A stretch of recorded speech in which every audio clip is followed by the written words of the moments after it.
Jadi siapa yang paling dekat nanti tempat duduknya bersama Nabi di sorga? Ternyata yang paling banyak sholawat.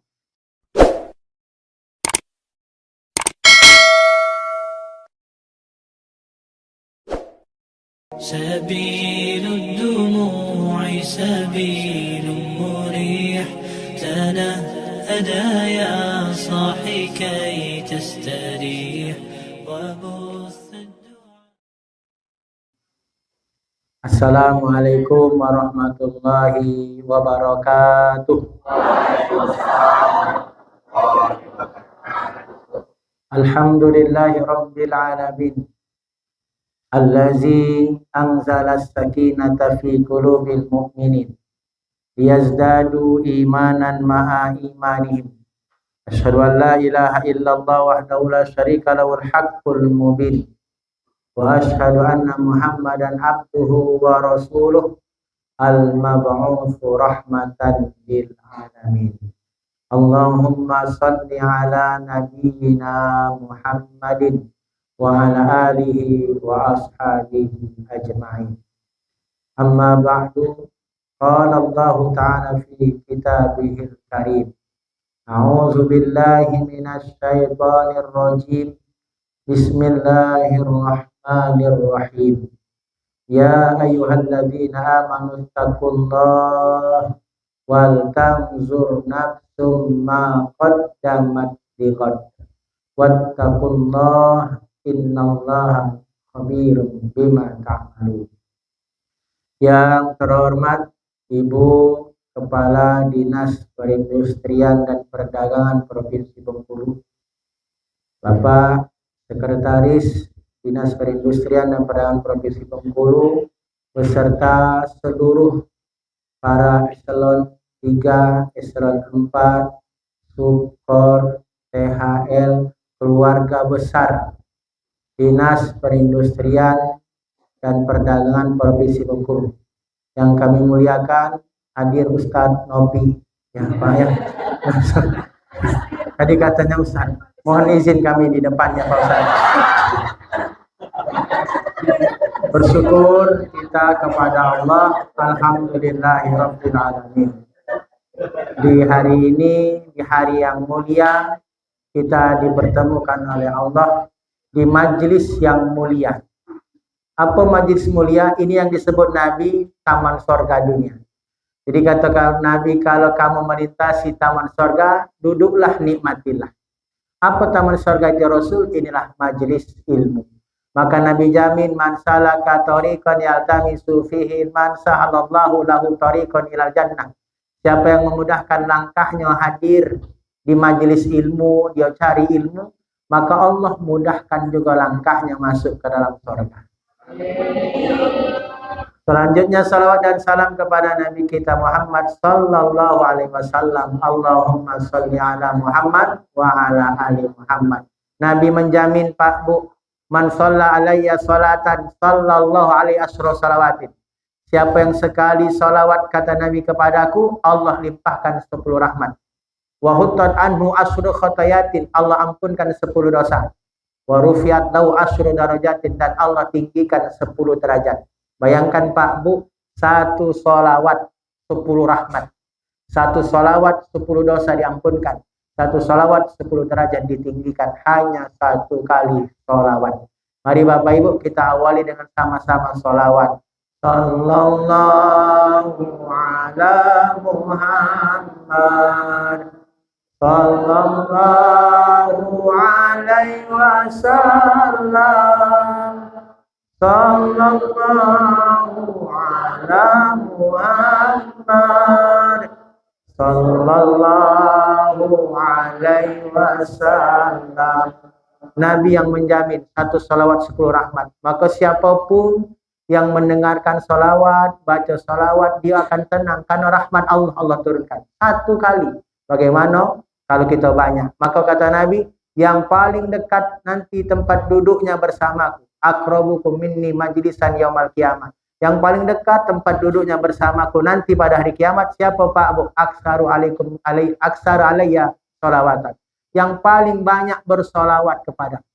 Jadi siapa yang paling dekat nanti tempat duduknya bersama Nabi di surga? Ternyata yang paling banyak sholawat. Siapa yang bersalawat kepadaku, kata Nabi, pagi hari 10, sore hari 10, amalkan apa, Bu? Pagi 10, ibu sambil masak, atau mungkin sambil yang lain, 10 kali pagi, 10 kali sore. Nabi jamin adrokatu syafaat yaumil qiyamah.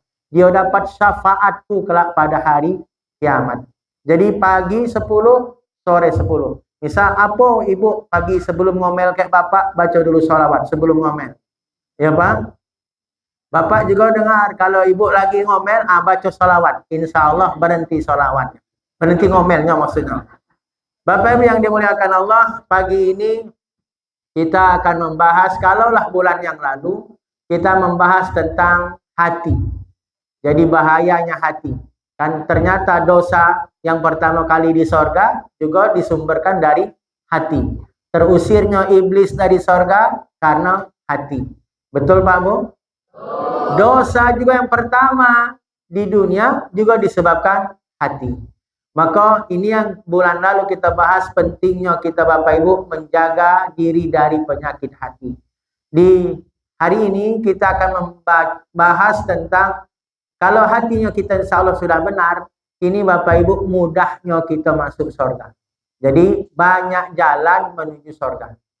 Ternyata Bapak Ibu masuk surga itu mudah, murah.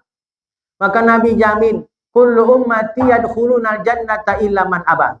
Setiap umatku, kata Nabi, masuk surga kecuali yang tak mau. Bayangkan Pak, Nabi jamin setiap umatku, kata Nabi, pasti masuk surga.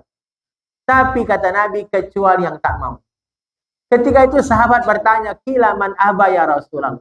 Rasul, siapa yang tak mau masuk surga? Emang ada Rasul orang yang tidak mau masuk surga? Kata Nabi, ada. Siapa dia? Man atau adi dakhal jannah, wa man asani faqad aba. Kata Nabi, siapa yang taat kepadaku, taat ke Allah, taatnya ke Rasulullah, berarti dia masuk surga. Tapi kata Nabi, siapa yang tidak mau taat, berarti dia yang tidak mau masuk surga. Pada surga lah Allah siapkan. Surga pun sudah dijaminkan Nabi setiap umatnya masuk surga. Cuman kata Nabi, ada rupanya umat Nabi, kita Pak Bu, yang tidak mau masuk surga katanya. Yang taat berarti masuk surga, yang tidak taat berarti tidak mau masuk surga. Maka kalau hari ke ada bini masih ngomel kayak laki, berarti nak masuk surga atau nak masuk neraka tuh Pak?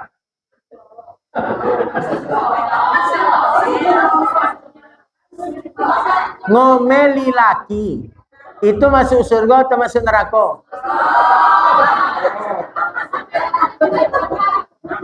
Ngomeli laki.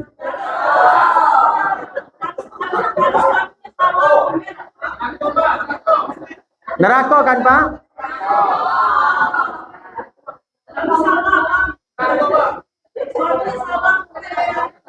Nah, siapa yang masih ngomel tuh? Baiklah Bapak Ibu yang dimuliakan Allah. Bu, kata Nabi, iza sholatil mar'atu khamsaha. Ketika seorang wanita istri, dia jago aja sholat wajibnya. Tidak disebut hadisnya sholat sunnah. Dia jago aja sholat wajib. Sholat wajib itu kan ada 5, tak Bu? Kalau disepakat, entah kalau disikap. 5 kan Bu? Yang kedua kata Nabi, wasamat syahroha. Dia jago puasa wajib. Puasa wajib itu apa? Ramadan. Tidak disebut Nabi puasa sunnah. Tidak disebut Senin, Kamis, Daud. Tidak. Dia jago aja puasa wajib Ramadan. Maka ibu yang masih ada utang Ramadan, cepet bayar. Dan yang ketiga kata Nabi, wahafazat farjaha. Ketika istri itu dia jaga kehormatannya sebagai seorang istri. Dan yang keempat, atau adzaujah. Dia taat ke laki. Taat ke laki. Cuma nempek kau ibu. Ketika terpenuhi empek kau, kilalaha. Kelak dikatakan kepada istri ini pada hari kiamat, udkhulil jannah min ayyi abwabin syi'ti. Silahkan kau masuk surga. Silakan ibu. Ya ibu, maaf Bu. Baik. Bapak Ibu nanti disapa istri yang memenuhi 4 syarat tadi. Dia jaga sholat wajib, cuma sholat wajib. Dia jaga puasa wajib. Dia jaga kehormatan sebagai seorang wanita, istri. Dan taat kepada laki. maka kata Nabi, udkhulil jannah min ay abwabin syi'ti. Nanti istri itu dikatakan oleh malaikat, silakan masuk surga dari pintu mana yang kalian kehendaki. Ya Allah. Bukan hanya dijamin masuk surga ibu, tapi ibu memilih masuk surga. Bayangkan, syaratnya cuma 4. Salat wajib jaga, puasa wajib jaga, jaga kehormatan sebagai seorang wanita, istri, taat kepada suami. Mudah tak ibu? Jaga salat mudah tak? Jaga puasa wajib mudah tak? Jaga kehormatan sebagai istri mudah tak? Taat ke laki? Taat ke laki? Ngapa susah? Susahnya di mana? Maka tadi yang hobi ngomel itu keberartikan tidak taat ke laki. Mulai kini berhentilah ngomeli laki. Sepakat Pak? Bukti taat ke laki itu bukan dengan ngomelinya. Ketika laki salah, sama ke ibu. Ibu ketika salah, ibu mau cukup dinasehati apa diomeli? Pilih mana? Cak itu juga bapak. Hah? Nampaknya kita jangan bahas yang itu, agak sensitif bahas itu. Kita balik ke tema aja Bapak Ibu. Mudahnya masuk surga. Banyak jalan menuju surga. Ternyata kalau kita perhatikan Bapak Ibu, mudah masuk surga. Tadi Nabi jamin. Setiap umatku kata Nabi masuk surga kecuali yang tidak mau. Maka ikut jadi motivasi, ikut nasihat untuk tadi dan mudah-mudahan untuk kita semua Pak Bu. Ada hadis. Dari hadis itu menunjukkan kita mudah sebenarnya dapatkan surga. Bahkan kata Nabi, bukan hanya sekedar dapat surga, dapat rumah di surga. Dapat rumah di surga. Tidak cukup ke amin. Siapa yang amin tadi? Ibu? Amalkan dulu maksudnya kok. Kan belum tahunya yang mana. Jadi Bapak Ibu yang dimuliakan oleh Allah, kalaulah hari itu di dunia, kita sekuat tenaga nak dapat rumah di dunia. Bahkan maaf kita rela ngutang biar bisa dapat punya rumah di dunia.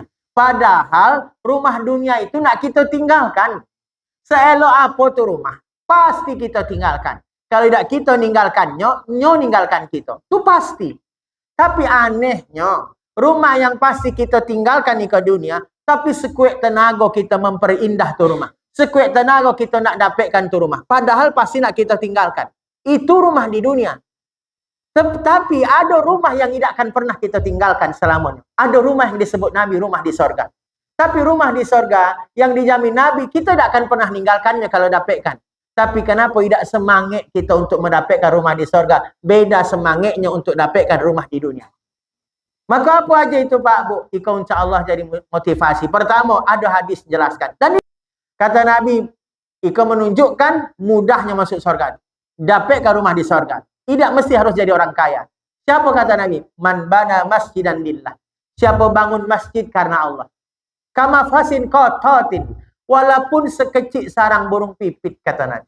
Au asgor. Atau bahkan lebih kecil lagi dari sarang burung pipit. Ibu pernah nengok burung pipit tak? Nampaknya belum segala pernah nengok burung pipit. Kenapa? Sarang burung pipit? Besar apa kecil sarangnya Pak? Kecil. Atau lebih kecil dari itu kata Nabi. Apa Nabi jamin? Banallahu lahu baitan fil jannah. Maka dibalas oleh Allah. Allah bangunkan untuknya rumah di sorga. Ya Allah. Cuman bangun masjid walaupun sekecil sarang burung pipit atau lebih kecil lagi dari itu. Dijamin Nabi kita dibangunkan pulau diganti rumah di sorga. Artinya sekecil sarang burung pipit itu mungkin kita terjemahkan apalah tuh. Mungkin sebuah batu bata. Bangun masjid cuman satu bata aja itu dapat jaminan kita rumah di sorga. Apalagi kalau 1000 batu bata. Maka kau jadi pelajaran. Bukan hanya orang kaya bisa dapat sorga. Orang miskin pun. Karena semiskin-miskin kita hari itu Bapak Ibu. Pastilah bisa beli satu batu bata. Berapa harga batu bata? Mungkin 1.500 hari itu. Iya kan Bu? Yang bercetak itu batu bata 1.500 sebuah. Itu yang tidak pakai cetakan. Ibu nak ambil berapa? 500 satu kol? Ngapa jadi jualan kita pagi itu? Jadi Bapak yang dimuliakan oleh Allah, Nabi jamin tuh sekecil sarang berumpit atau lebih kecil diganti oleh Allah rumah di sorga.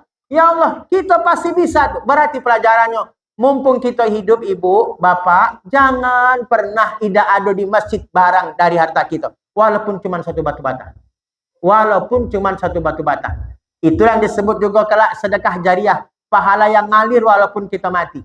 Jadi kata Nabi, izamat al-abdu in qata amalu illa min salas. Ketika mati seorang hamba, kata Nabi, putus amalnya. Kecuali 3 yang Nabi jamin tidak akan putus. Dia tetap ngalir artinya.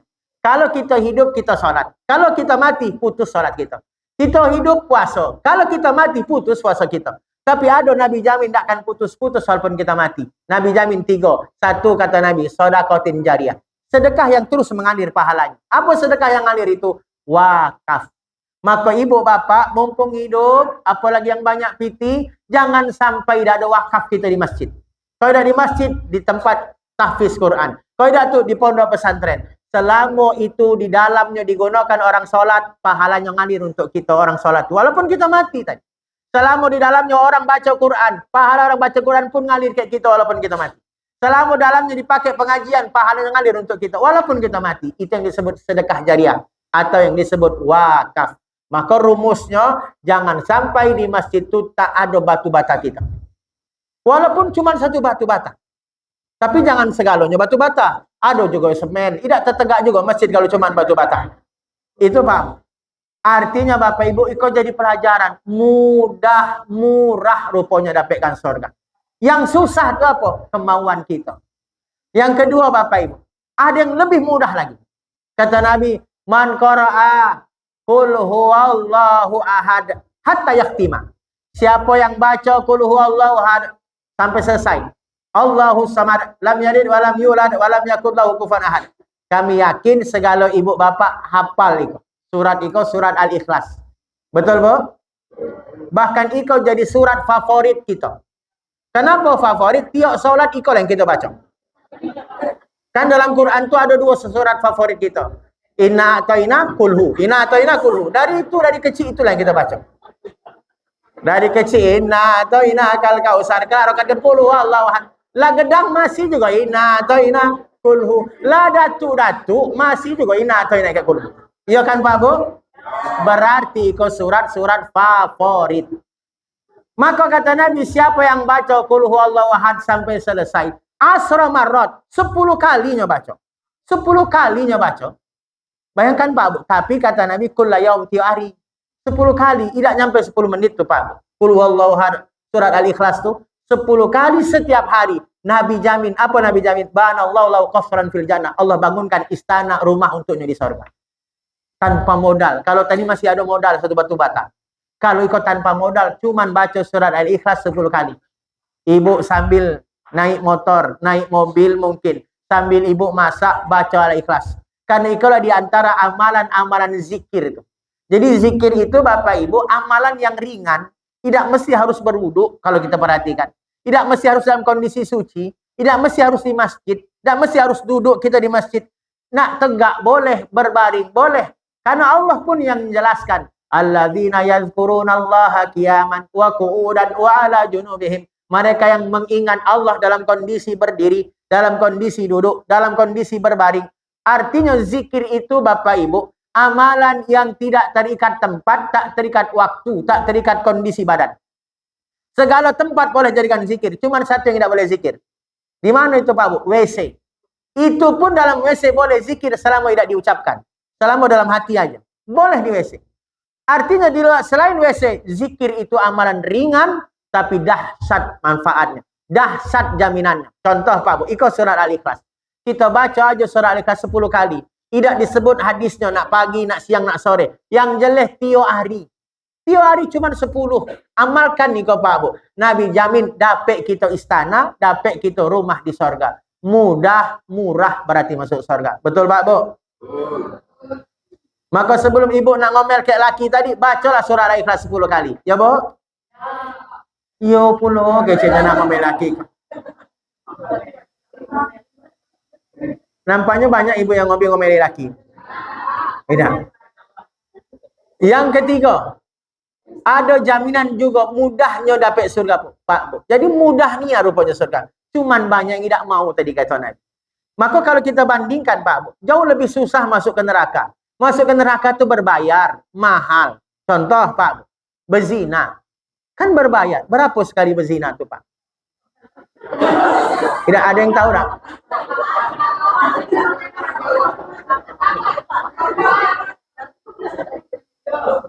Pastikan berbayar. Berbayar kan Pak? Iko kita buat ilustrasi aja kok Pak Bu. Mabuk itu berbayar. Berapa harga tua? Tua itu Pak, ada yang ngopi ini Pak. Harga meong berapa Pak? Nak berjudi harus ada modal. Ya kan Pak Bu? Artinya ternyata nak buat dosa tu lebih mahal kalau kita perhatikan. Jalan ke neraka tu kadang lebih susah, lebih mahal, berbayar dibanding jalan ke surga. Cuman aneh memang, kenapa jalan ke neraka tu yang susah, berbayar dan mahal, justru banyak orang berlomba-lomba nujunya. Sementara jalan ke surga mudah, murah, gratis bahkan, tapi sedikit yang menuju jalan. Apa sebab? Karena kita itu dikalahkan oleh setan. Itu Pak. Karena kita itu dikalahkan oleh setan. Contoh Pak Bu. Karena memang Al-A'raf ayat 17. Allah gambarkan jahatnya setan itu nak menyelakakan kita. Tsumma la'atiyannahum min baini aydihim wa min khalfihim wa an aymanihim wa an shamailihim. Setan itu Pak Bu, sejak terusirnya dari sorga. Setan, iblis itu.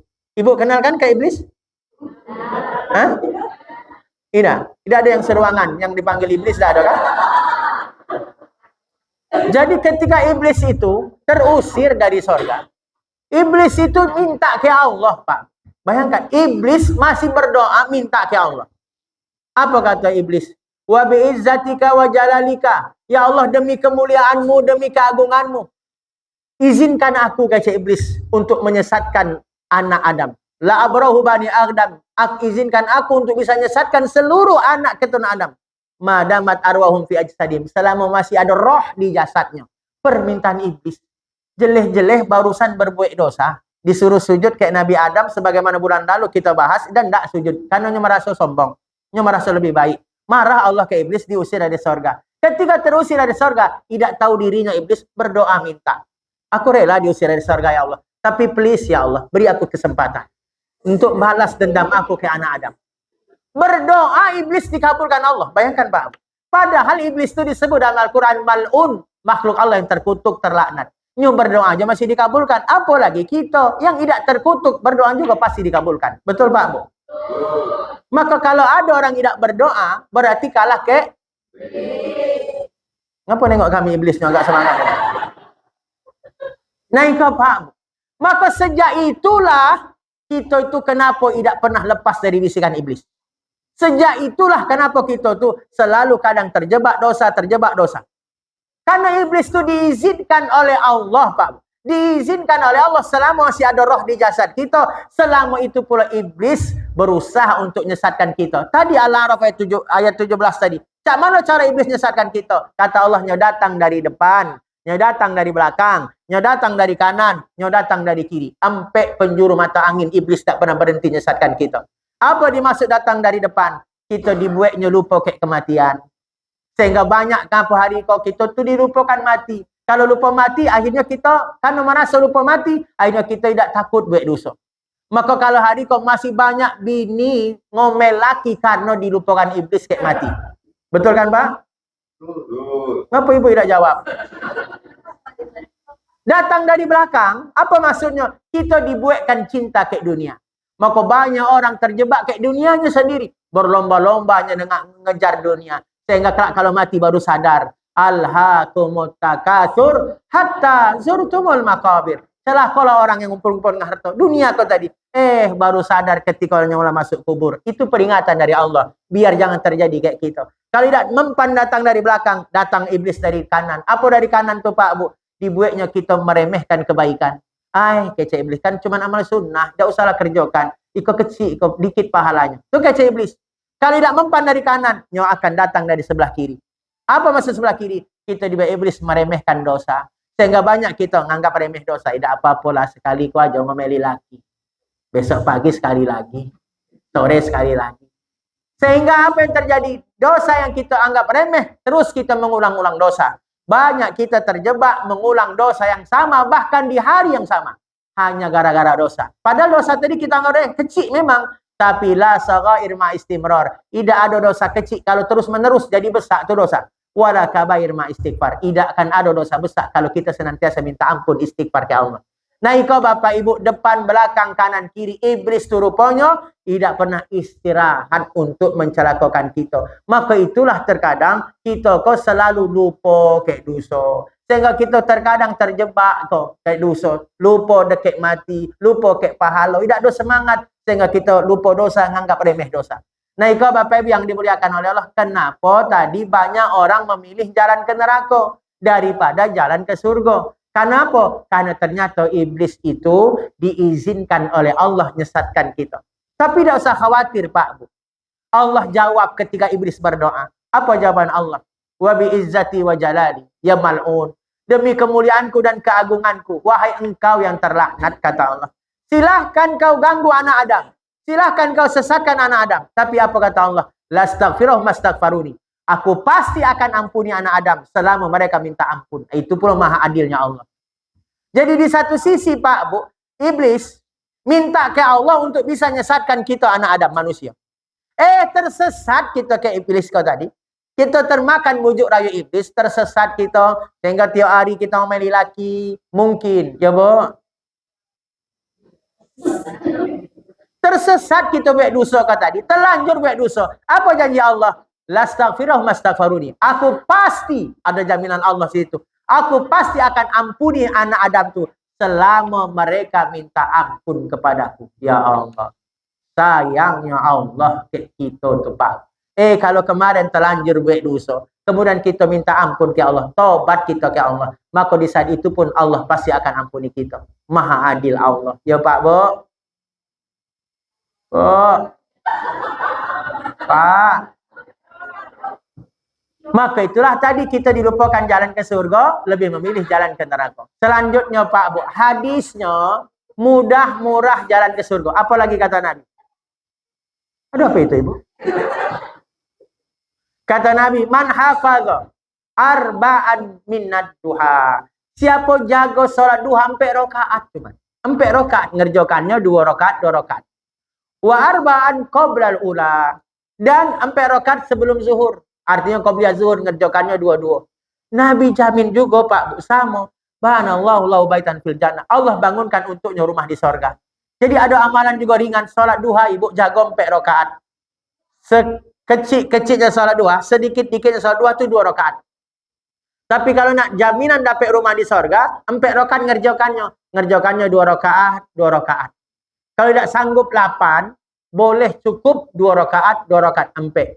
Nabi jamin dapat rumah di sorga. Cuman sepaket dengan kelak sebelum zuhur dapat juga 4 rakaat. Ngerjakan 2 rakaat, 2 rakaat qobliyah zuhur. Dapat rumah di sorga. Gratis, tak berbayar, dapat rumah di sorga. Masya Allah. Bayangkan Pak Bu. Mudah dah Pak Bu. Yang berat itu apa Pak Bu? Istiqomah.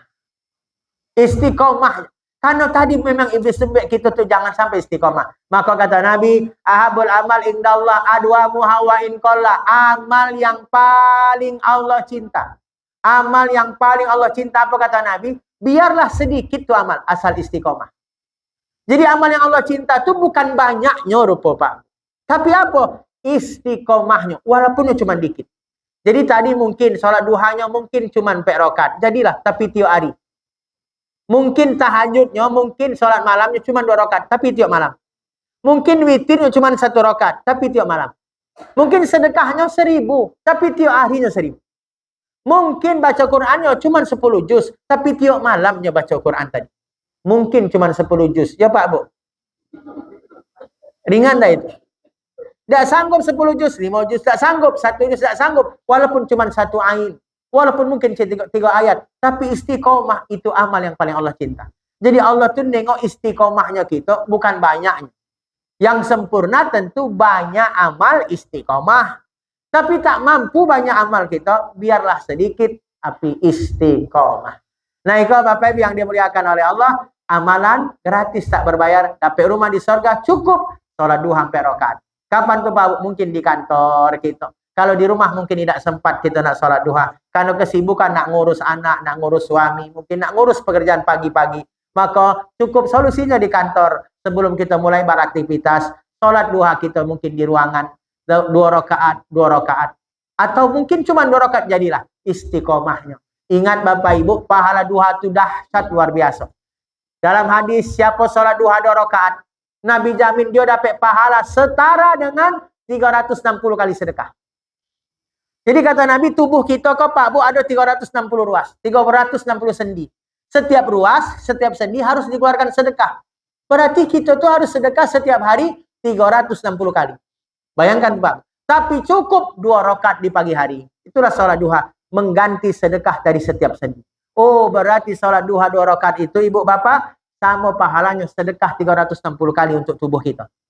Sholat duha nyampe rakaat. Itu Nabi jamin Bapak Ibu dicukupkan urusannya, rezekinya, dimudahkan dia sampai sore hari. 4 rakaat. Apalagi lebih dari 4. Tapi 4 rakaat tadi dapat juga rumah di sorga. Asal istiqomah. Ya Pak Bu. Yang berat itu apa Pak Bu? Istiqomah memang. Jadi bukan rindu sebenarnya yang berat kata Dilan.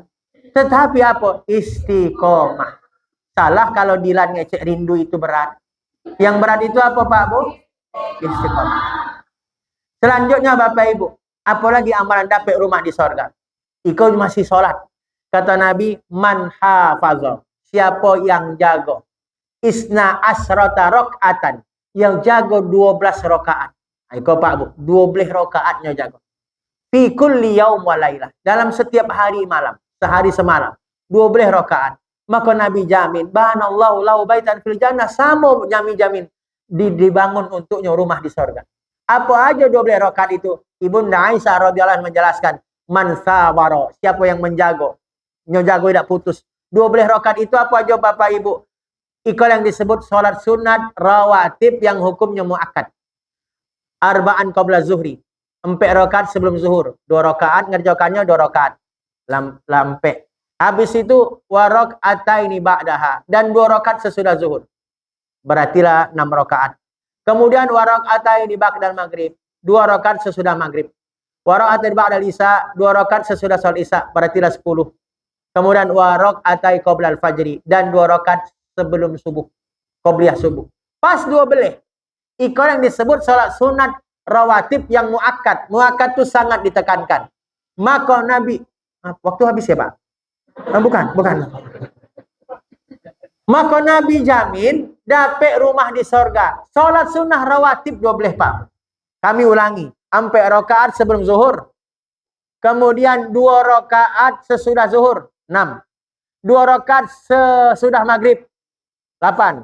2 rakaat sesudah isya. 10. 2 rakaat sebelum subuh. Qobliyah subuh. 12. Jadi 12 iko Bapak Ibu jago rumah Nabi jamin di sorga. Tak berbayar, gratis, mudah dan murah. Betul Pak Bu? Total sholat sunnah rawatib kita. Rawatib itu sholat sunnah yang mengiringi sholat fardu. Ada yang sebelum namanya qobliyah. Ada yang sesudah namanya ba'diyah. Iko lamu ba'diyah. Tidak ada ma'diyah ya Bu. Jangan protes. Iko ba'diyah. Tidak ada ma'diyah. Jadi sholat sunnah ikut totalnya berapa sholat sunnah qobliyah dan ba'diyah itu? Kalau ditotalkan Bapak Ibu ada 24 rakaat. Tapi dibagi oleh ulama 12 rakaat hukumnya muakkad, 12 rakaat hukumnya ghairu muakkad. Ghairu muakkad itu tidak terlalu ditekankan. Tapi kalau pacak kerjakan. Apa aja yang 24 rakaat itu kita hitung dari subuh. 2 rakaat sebelum subuh. Yang tadi disebut qobliyah subuh. Kemudian 4 rakaat sebelum zuhur lah 6. 4 rakaat sesudah zuhur lah 10. 4 rakaat sebelum asar lah 14. 2 rakaat sebelum maghrib lah 16. 2 rakaat sesudah maghrib 18. 2 rakaat sebelum isya 20 dan 4 rakaat sesudah isya. Jadi total berapa? 24. Dari 24 dibagi 2, setengahnya muakkad, setengahnya ghairu muakkad. Yang 12 rakaat muakkad apa aja? Nah tadi jago 12 rakaat tadi. 2 rakaat qobliyah subuh, 4 rakaat qobliyah zuhur, 2 rakaat ba'diyah zuhur, 2 rakaat ba'diyah maghrib, 2 rakaat ba'diyah isya. Pas 12 dapat jaminan rumah di sorga. Yang sempurna jago 24. Kalau berek jangan tinggalkan yang 12. Kalau berek juga yang 12 tadi minimal 4 rakaat sebelum zuhur dan 4 rakaat solat duha. 8 cuman dapat rumah di sorga. Berek juga ambil qobliyah zuhur 4 rakaat, ba'diyah zuhur 4 rakaat. Cuma 8. Jadi siapa yang solat sebelum zuhur 4 rakaat, ngerjakannya 2 rakaat, 2 rakaat. Dan sesudah zuhur 4 rakaat, ngerjakannya 2 rakaat, 2 rakaat. Nabi jamin haram Allah jasadahu ala niran. Haram jasadnya disentuh api neraka. Ya Allah. Haram jasadnya disentuh api neraka. Bayangkan tuh Pak Bu, mudah. Kalau berek juga tadi cuma 8 rakaat, minimal ambil 2 rakaat qobliyah subuh. Jadi total solat sunnah tadi 24 rakaat. Iko yang sempurna kalau pacak jago. Tapi berek ambil setengahnya 12. Kalau berek ambil 8 rakaat tadi. Kalau berek jago 2 rakaat qobliyah subuh. Kalau berek juga jago solat wajib awal waktu. Selesai. Kalau berek tadi solat sunnah, kan tadi hadisnya.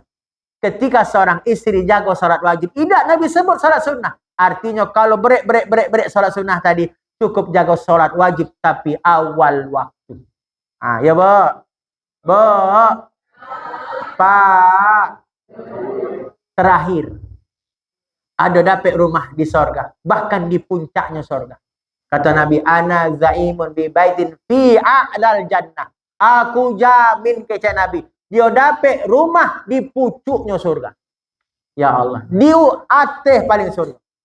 Jadi walaupun tidak ateh di berendo surga jadilah.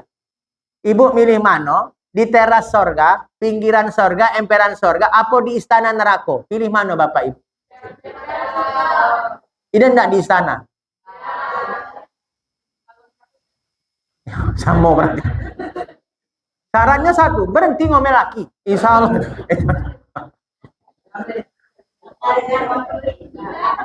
Tidak. Jadi Ibu Bapak, ada rumah yang dijamin Nabi, rumah di pucuk surga. Surga tertinggi. Siapa kata Nabi? Liman hasuna khuluquhu. Ya Allah. Yang paling baik akhlaknya. Ya Allah. Yang paling baik akhlaknya. Bayangkan Pak Bu, apa itu akhlak? Bagaimana akhlak hubungannya ke Allah? Maka jago sholatnya awal waktu. Dan akhlak ke manusia. Ya Allah. Sesama manusia. Itu kan kita manusia kalau kan Pak Bu kan? Iya. Jadi Bapak Ibu, ternyata akhlak yang baik itu jaminannya rumah di atas surga, puncak surga. Betapa mulianya akhlak. Maka kata Nabi, asqalu fil mizan. Yang paling berat kelak timbangan amal kita Pak Bu. Ternyata bukan sholat. Sholat itu yang pertama kali dihisab. Awwalu ma yuhasabu 'alal 'abdi yaumil qiyamah shalah. Yang pertama kali dihisab seorang hamba itulah sholat. Jadi kalau baik sholatnya kata Nabi, fa in saluhat sairu amali. Kalau baik sholatnya, baiklah amalnya segala. Wa in fasadat, tapi kalau rusak sholatnya, fasada sairu amali. Rusaklah pula segala amalnya. Maka sholat itu penentu amal akan diterima atau tidak. Sholat itu yang pertama kali dihisab, tapi bukan yang paling berat. Jadi apa yang paling berat timbangan kita Pak Bu? Ternyata kata Nabi yang paling berat timbangan kita adalah akhlak. Ya Allah. Bayangkan Pak Bu. Jadi yang paling berat timbangan kita ternyata adalah akhlak. Maka seluruh ibadah kita Pak Bu, entahkah sholat, entahkah puasa, entahkah zakat, entahkah segala perintah Allah itu, pasti di akhirnya melahirkan akhlak yang baik. Maka orang baik sholatnya akan baik akhlaknya. Contoh, kan Al-Ankabut itu Bapak Ibu, Allah janjikan bahwa sholat itu as-sholatu tanha anil fahsai wal munkar. Inna sholata tanha anil fahsai wal munkar. Sesungguhnya sholat itu mencegah perbuatan keji dan mungkar. Jadi kalau sholatnya baik, dia tidak akan lagi berbuat keji dan mungkar. Keji itu apa? Merugikan dirinya. Mungkar itu apa? Merugikan orang. Maka kalau baik sholatnya, tidak akan jahat ke orang. Tidak akan fitnahi orang. Tidak akan zalimi orang. Kalau baik sholatnya. Berarti berbanding lurus siko Bapak Ibu, ibadah kita ke akhlak kita. Maka ada yang salah, ada yang miss di situ ketika rajin sholat tapi rajin juga nyakiti orang. Tapi kami yakin di Disperindak tidak ada yang cek itu. Ya kan Pak Bu? Apa agak kurang kompak amin kan nampaknya. Tidak ada kan yang contohkan Pak Bu?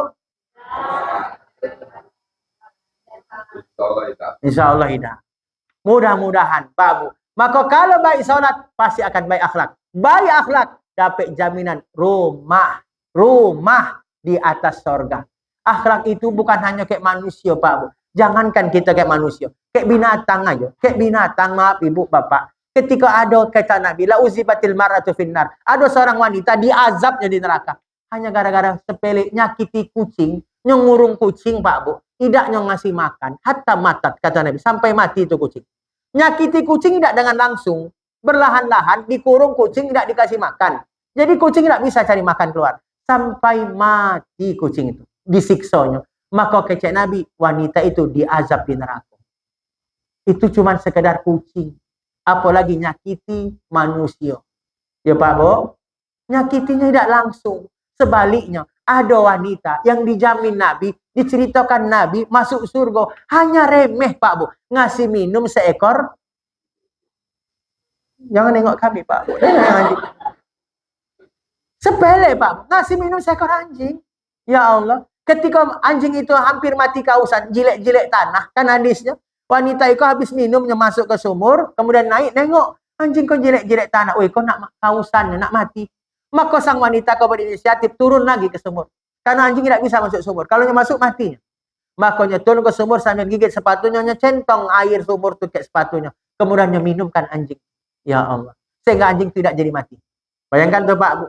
Kebaikannya kepada anjing menjadi sebab Allah rahmati balas. Allah balas kebaikannya. Dengan Allah rahmatinya masuk surga. Itulah hadis. Irhamu man fil ardi, yarhamukum man fis sama.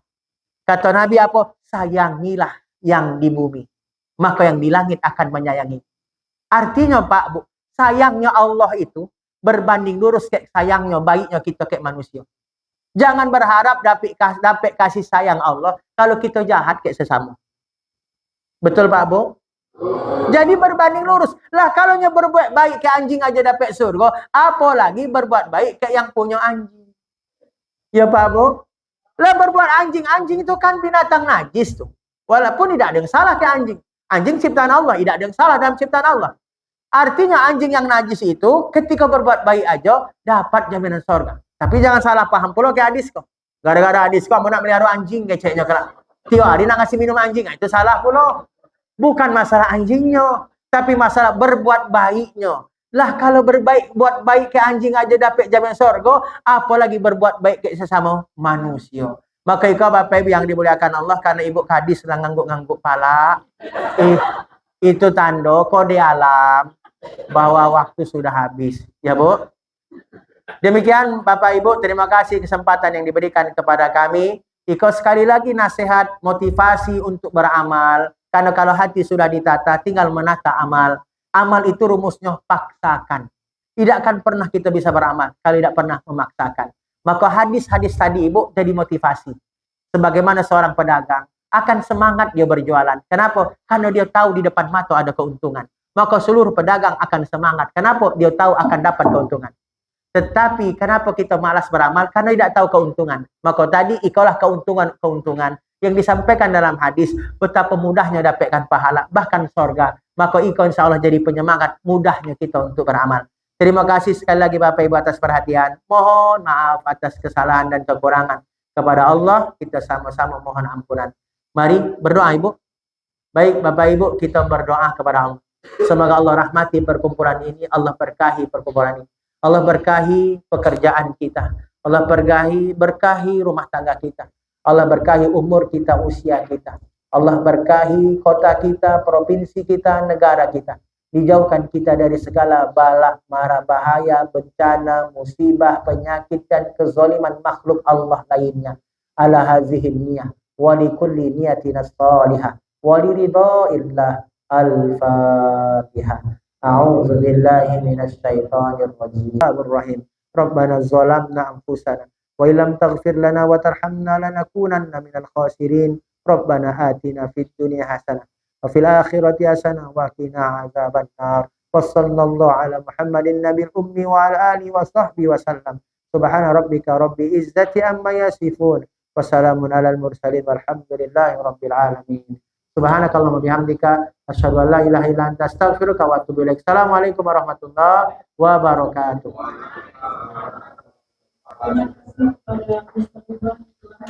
سبيل الدموع سبيل مريح تنهدى يا صاحي كي تستريح وبث